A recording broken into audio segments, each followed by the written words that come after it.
الله أكبر الله أكبر. الله أكبر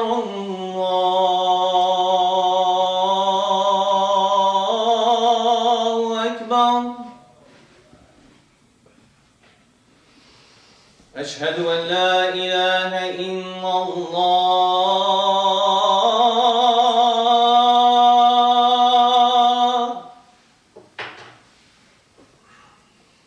أشهد أن لا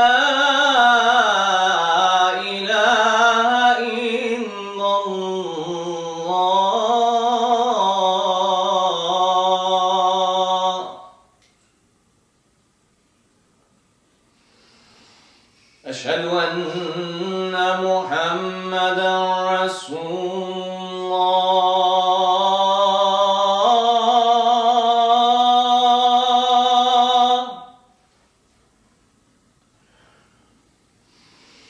أشهد أن محمدًا رسول الله.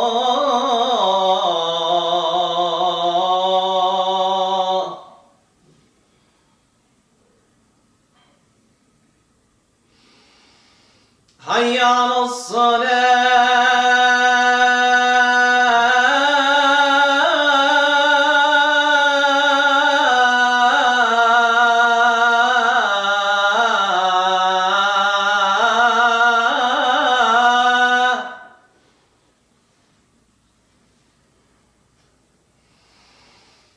حي على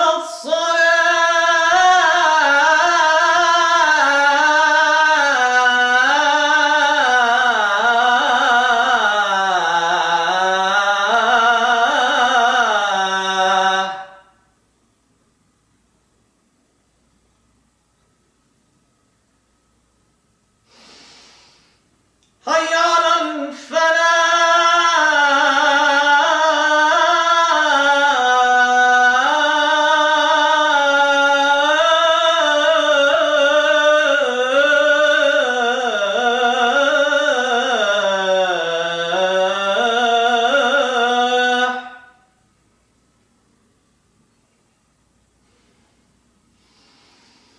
حي على الفلاح.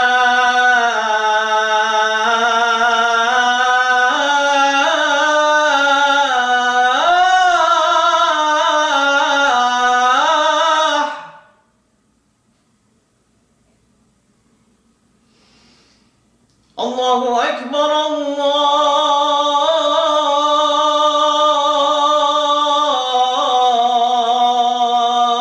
الله أكبر. لا إله إلا الله. وصلى الله على سيدنا محمد وعلى آله وصحبه أجمعين. بسم الله الرحمن الرحيم. والحمد لله رب العالمين.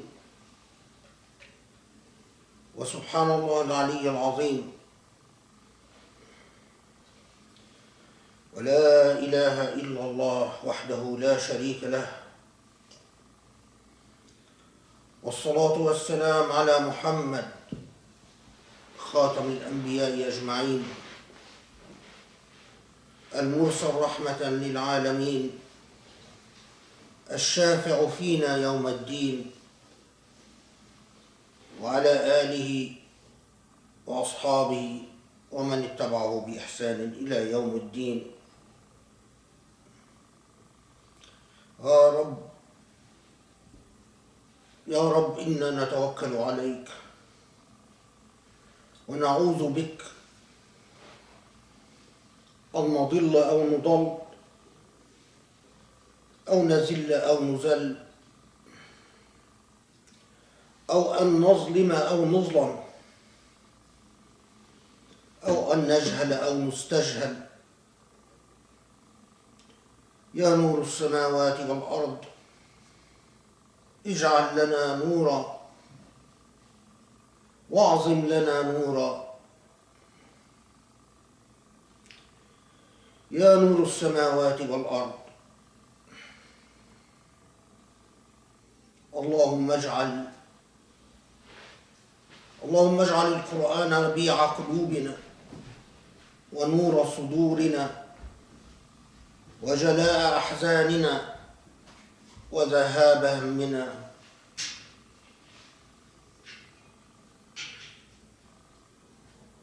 إنك أنت العلي العظيم.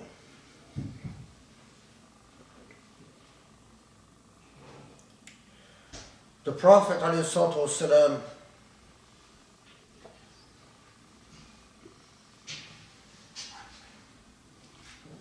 although the Prophet was the bearer of the revelation and the one who communicated the revelation of the Quran,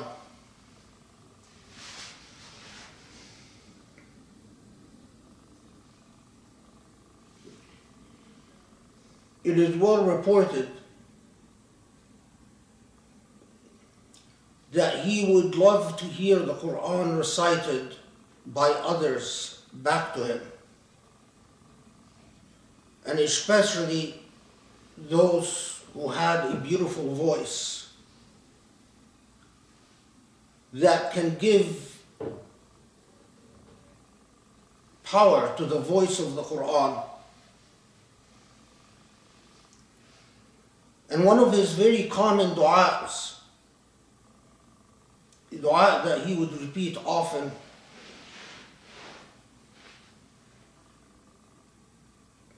that it has become a cornerstone of understanding the relationship between the Prophet ﷺ and the Quran, is a dua that goes in part, اللهم اجعل القرآن ربيع قلوبنا. Make this Quran the spring of our hearts. وَنُورَ صُدُورِنَا, and the light of our chests. وَجَلَاءَ أَحْزَانِنَا, and the means for the removal of all sadness. وَذَهَابَ هَمِّنَا, and the means to chase away consternation, anxiety, and fear.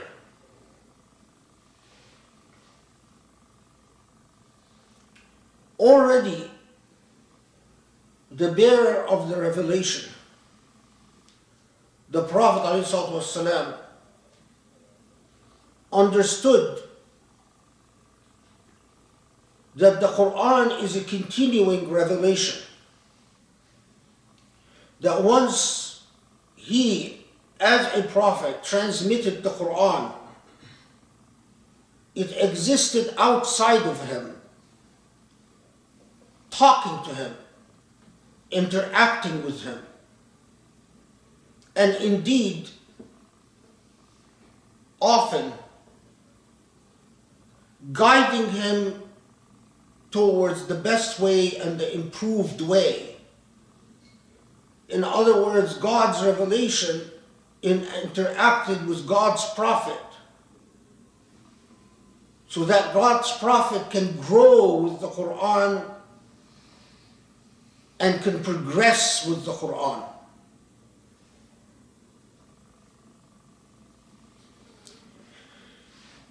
This is God's prophet, Muhammad ﷺ.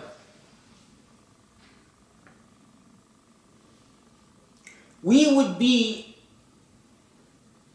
betraying ourselves and shortchanging ourselves if we didn't understand and reflect upon the relationship between the Quran and the Prophet of God, and how the Prophet himself, alayhi salatu was taslim, the Prophet himself would pray to Allah for a special relationship with the revealed word. And that relationship, as reflected in the very words of the dua, is very personal and very intimate. Rabi'a qulubina, the spring of our hearts. How does the Quran become the spring of your heart? The spring symbolizes renewal, freshness, birth, warmth, happiness. The Prophet ﷺ would pray to Allah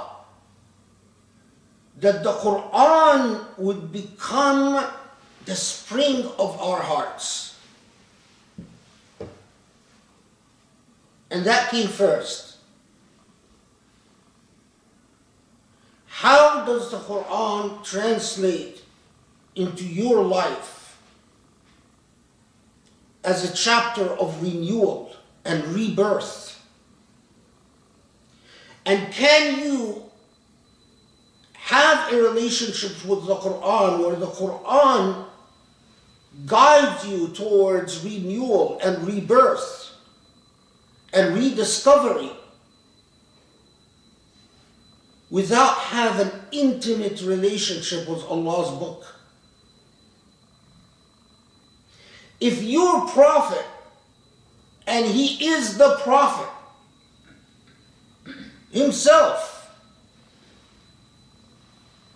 deemed it necessary to pray to Allah that that revelation that just came to him and that he communicated,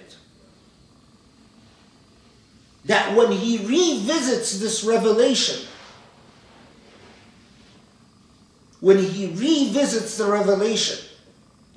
that he finds in this revelation a message of renewal and rebirth.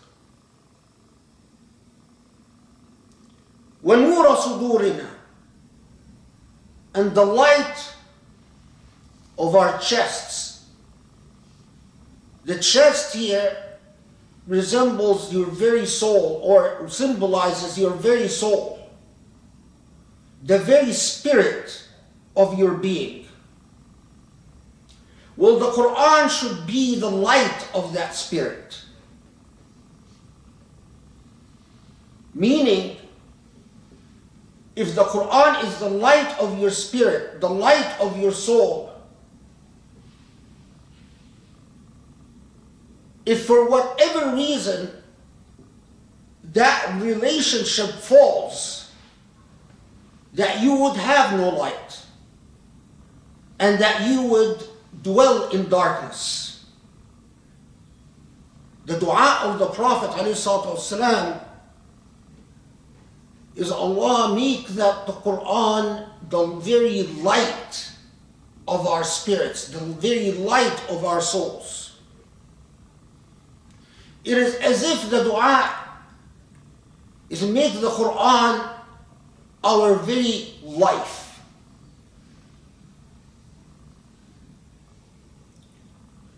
وَجَلَاءَ أَحْزَانِنَا وَذَهَابَ هُمُومِنَا. And the very way that we chase away the anxieties and fears of life. This is the nature of dunya, the nature of this earth. That there will be anxieties and fears, always. There will be consternations. There will be grievances. There will be betrayals. And there will be hurt. and there will be injury.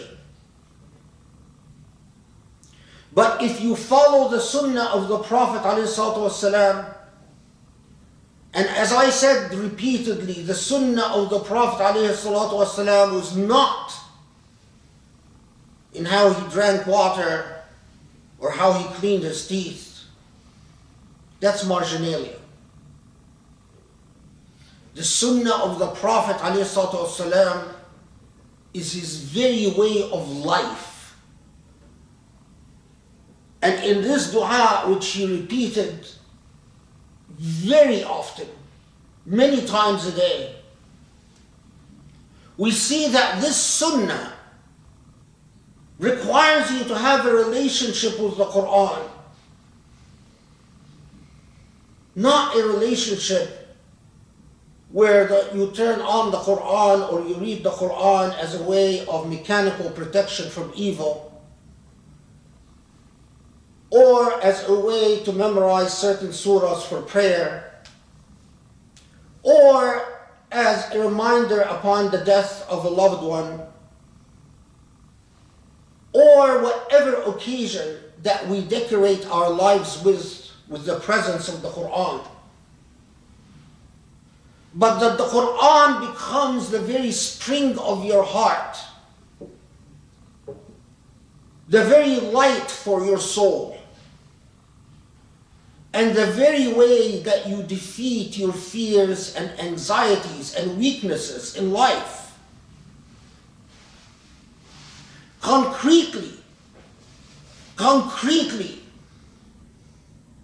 I am frustrated about my profession and my goals. Go to the Quran. I am worried about paying my bills. Go to the Quran. I am not getting along with my wife or with my husband, or my children are driving me crazy, being disobedient and defiant or disrespectful. Go to the Quran. Yes, go to the Quran. But don't go to the Quran like a donkey carrying books. When a donkey carries books, the donkey is engaging in a mechanical process. Maybe through Allah's blessings, the donkey feels the level of blessing by carrying books. Allahu A'lam. But what the donkey will never do is open up the books, engage the books, and understand the books. And the light that might be bestowed on the donkey by carrying books is not a reflecting and thinking light. It is purely a gift from Allah, not a deserve and a reward that is earned by the donkey.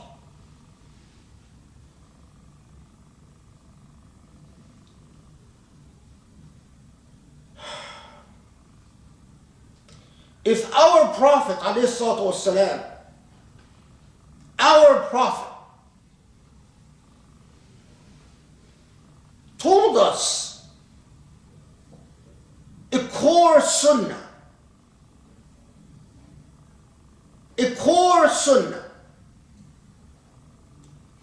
a relationship with the Quran in which the Quran is your source of renewal and reinvigoration. Can the Quran be a source of spring, rabi'ah, a renewal and reinvigoration if you approach the Quran stupidly or ignorantly? Can it? If you approach the Quran without learning and without thinking and without reflection and without study and without originality,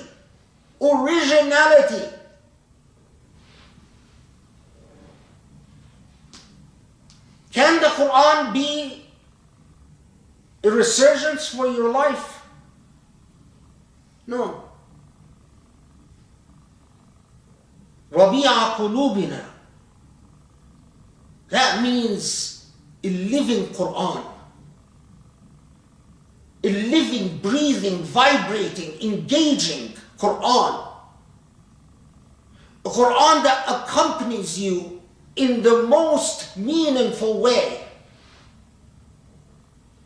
and engages you and reforms you and criticizes you and disciplines you and that helps you grow and emerge and evolve.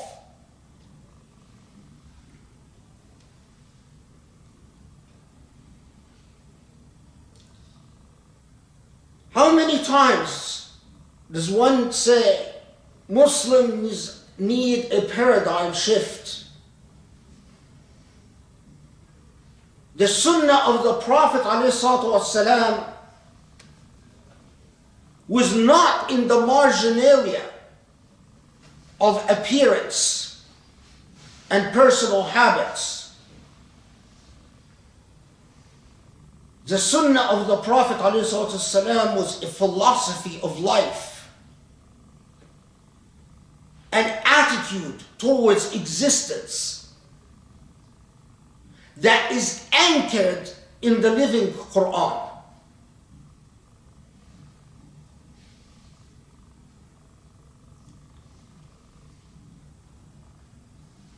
Unfortunately,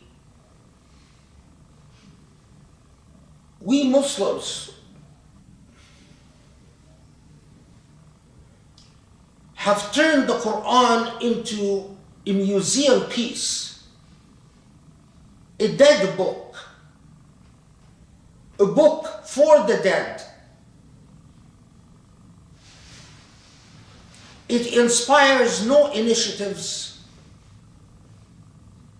It inspires no great feats.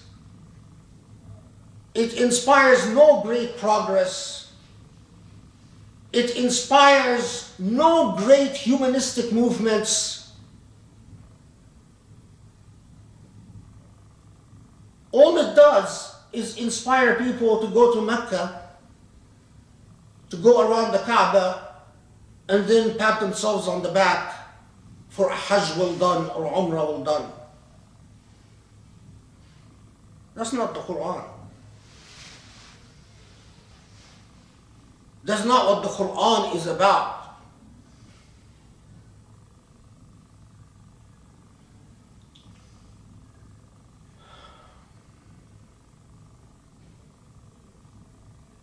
The people of the book have to really be about the book. It cannot be that we are the people of the book,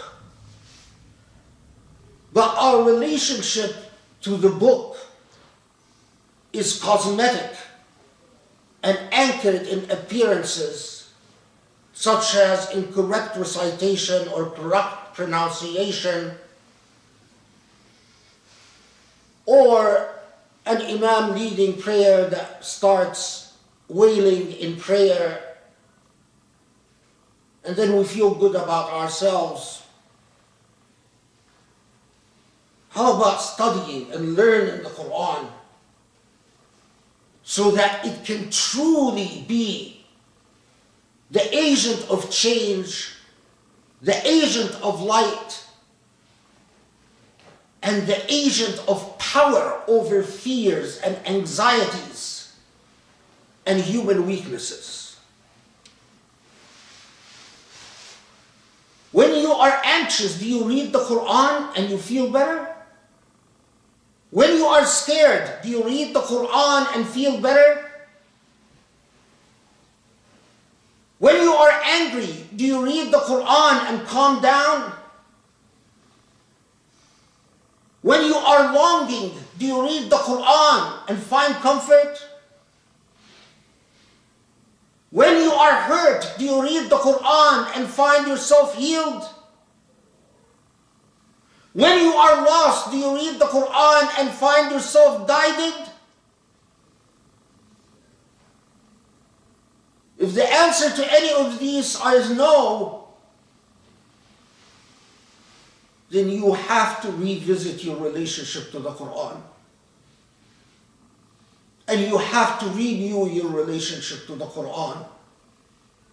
Because something is very wrong. أقول قولي هذا وأدعو إلى الله أسأل الله لي ولكم إلى الله يستجيب. بسم الله الرحمن الرحيم. والحمد لله رب العالمين والصلاة والسلام على محمد أشرف المرسلين وخاتم النبيين المرسل رحمة للعالمين والشافع فينا يوم الدين وعلى آله الأطهار الميامين وعلى أصحابه الطيبين وعلى من اتبعوا بإحسان إلى يوم الدين.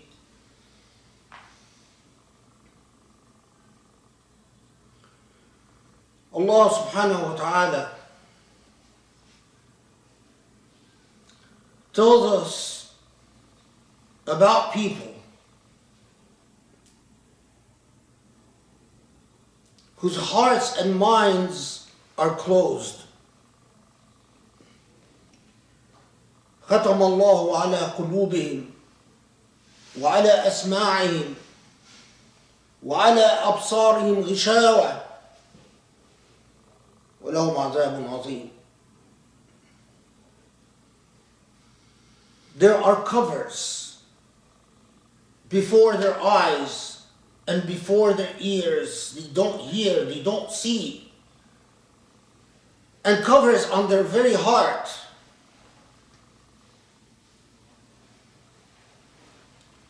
ومن الناس من يقول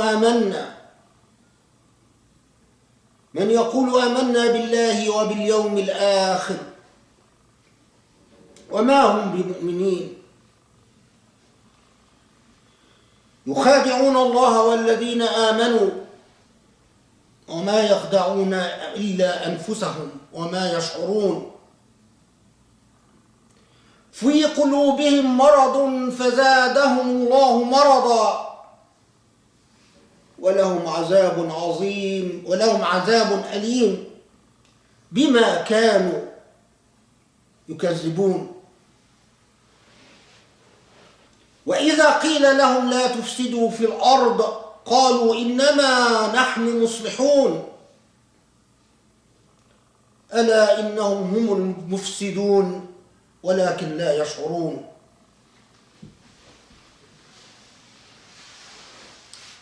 There are people, as Surah Al-Baqarah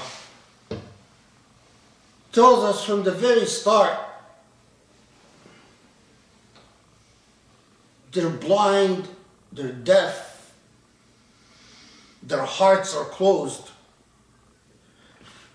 They say we believe. But that statement is contradicted by their behavior, by their way of life. How can you say that you believe when what you do in life is spread corruption on earth and ifsad fil ard? And when people tell you this is wrong, don't do this, you're acting wrongfully, they say, إِنَّمَا نَحْنُ مُصْلِحُونَ. No, we are good. We're fine with Allah. You tell them the Quran says X, Y, and Z. Come learn the Quran, study the Quran, understand the Quran. They say, we know it. Why do you know it? How do you know it? Well, my mom, my dad, my community center, the culture in which I grew up, I know it. I have a relationship with Allah too. It's not just you who has a relationship with Allah. And in my relationship with Allah, what I'm doing is fine.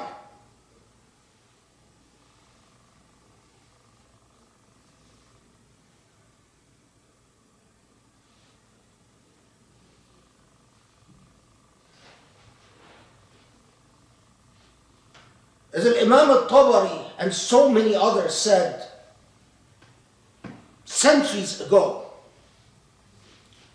the very purpose of this Quran is إقامة الحق والعدل في البشر, to uphold truth and justice. Truth and justice are universal values that can be understood by humanity. If you claim that you are a student of Quran, but your behavior is unethical because it is contrary to ethical standards, then you are truly a mufsid fil ard. You are causing corruption on earth. And all your statements about your purported piety and your iman are false. It is remarkable that we live in a day and age. We live in a day and age in which a professor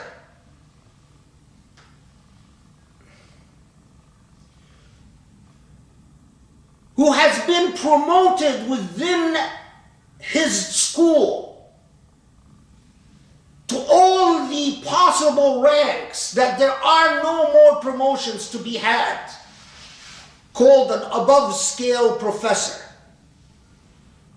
called a university professor. And when you are a university professor, you earn the right to put the word distinguished before your name.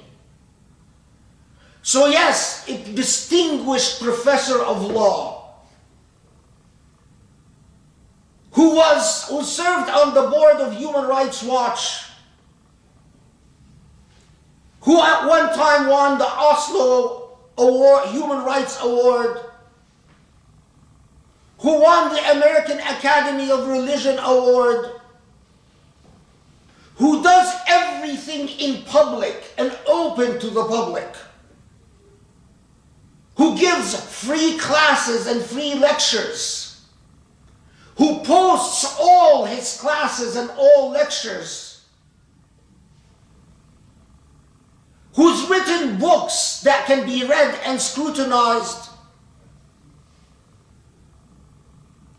and then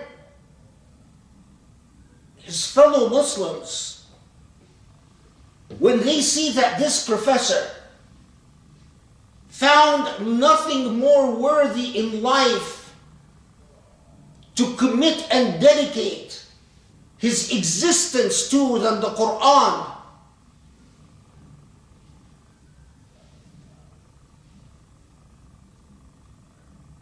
their response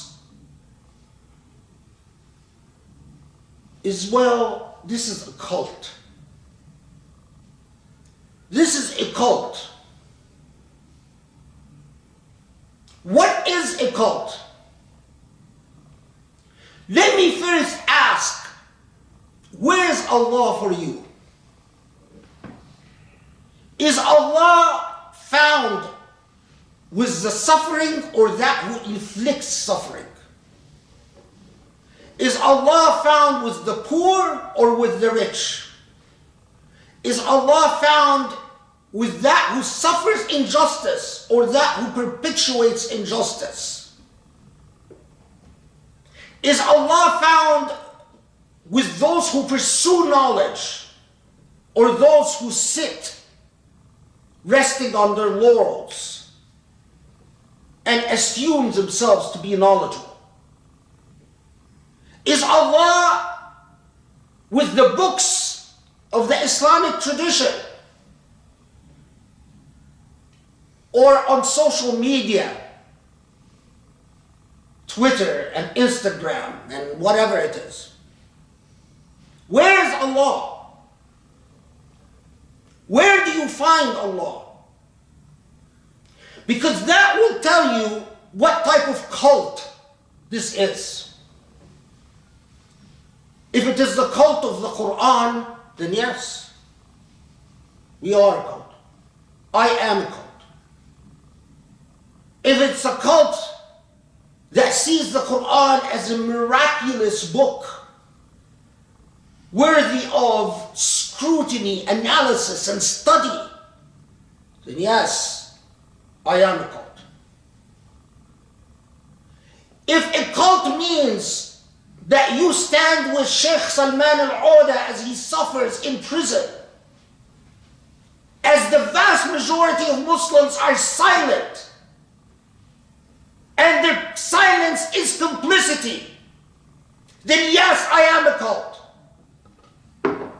If a cult means speaking up for Ahmed Sabir, the young poor Egyptian who mastered Aramaic and Hebrew, and he did nothing but study the Old Testament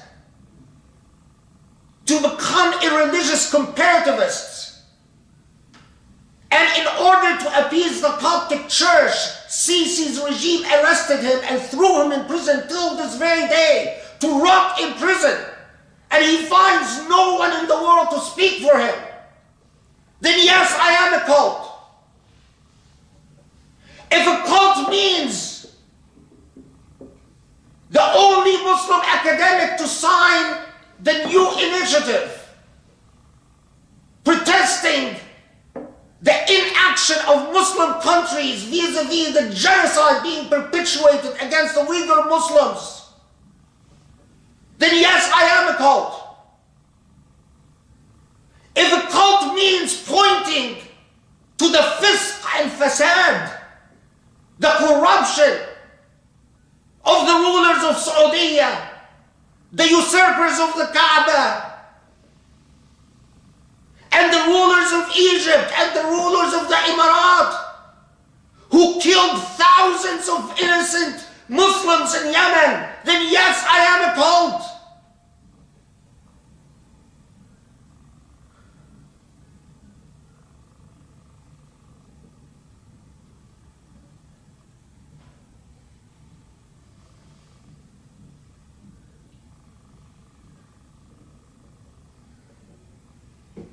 Allah doesn't bless people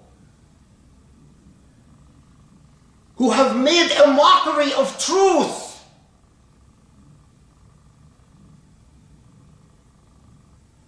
Just because of your own whims and desires. Every time you are challenged by someone more knowledgeable than you, more pious than you, more sincere than you, your answer is, oh, the Muslim Brotherhood, they're a cult. I never was and never will be Muslim Brotherhood. Not because I believe anything is wrong with the Muslim Brotherhood. I don't. But that's not my path. My intellectual path doesn't fit within the confines of an organization.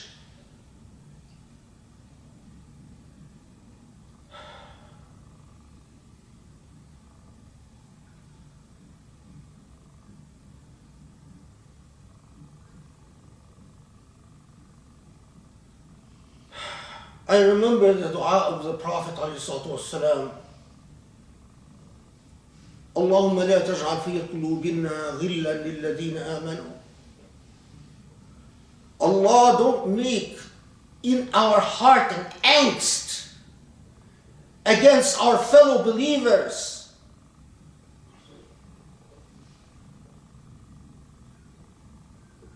It's actually a Quranic revelation, but the Prophet used to repeat this ayah all the time.